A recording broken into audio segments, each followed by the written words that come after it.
Hello everybody, my name is Sabrina Munoz and I will be doing a presentation on stress. Now, emotions aren't just a psychological phenomena because so many emotions have a certain quality. Our feelings and the behaviors they drive also affects our mind, body, and our health. Now, all these difficult emotions and how we handle them are all related to this thing we call stress.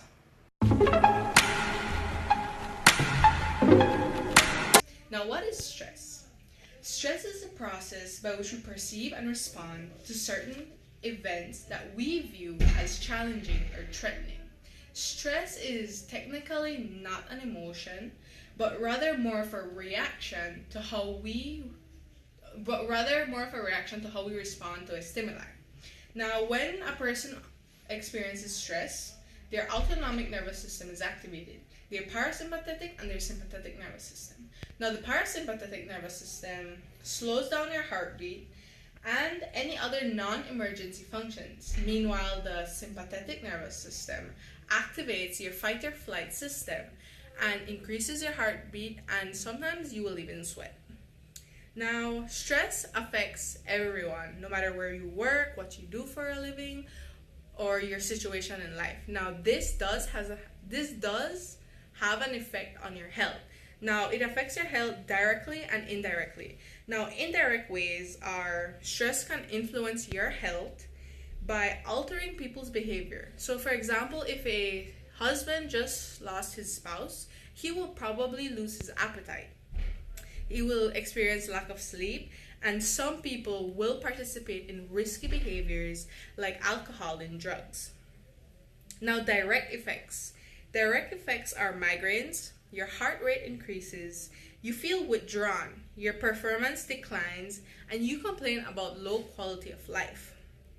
Prolonged stress may also lead to exhaustion, and also moderate stress can kick the immune system in action, fighting infections within your body. But too much stress can weaken your immune system. Therefore, if you have too much stress, you will more likely experience heart diseases because high amounts of stress creates cortisol that is made in the adrenaline gland. And cortisol is closely related to cholesterol that affects your heart. Moving on to coping with stress. People cope with stress in many ways, but there are three basic categories. And the first one is the problem-focused coping. Now, this is where you do something in order to improve the situation. An example of this would be if a person is so stressed out, they may fall into depression. Problem-focused solution would be seeking a counselor in order for help. Or if you have an exam tomorrow or whenever, studying for this exam is putting you in control of the results. So that is an example of problem-focused coping. The other one is the reappraisal. And this is basically reinterpreting a situation in order to make it seem less threatening. So an example would be, let's say, having a major speech to do in front of your boss and all your coworkers.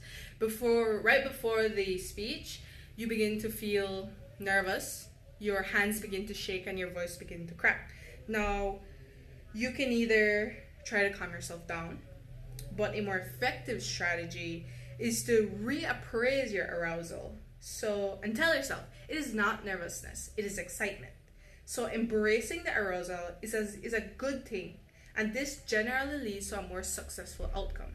And the last one is emotional focused coping, and this is where you try to take control of your emotions. You try to take the upper hand within the situation. So the best solution for this without medication would be exercise, because partaking in exercise creates the feel-good neurotransmitter, which is dopamine. And other ways of emotion-focused coping would be social groups. If you are really stressed out, reach out to your family and friends. And also meditation, partaking in yoga, and breathing exercises. And this is my slideshow on stress. Thank you.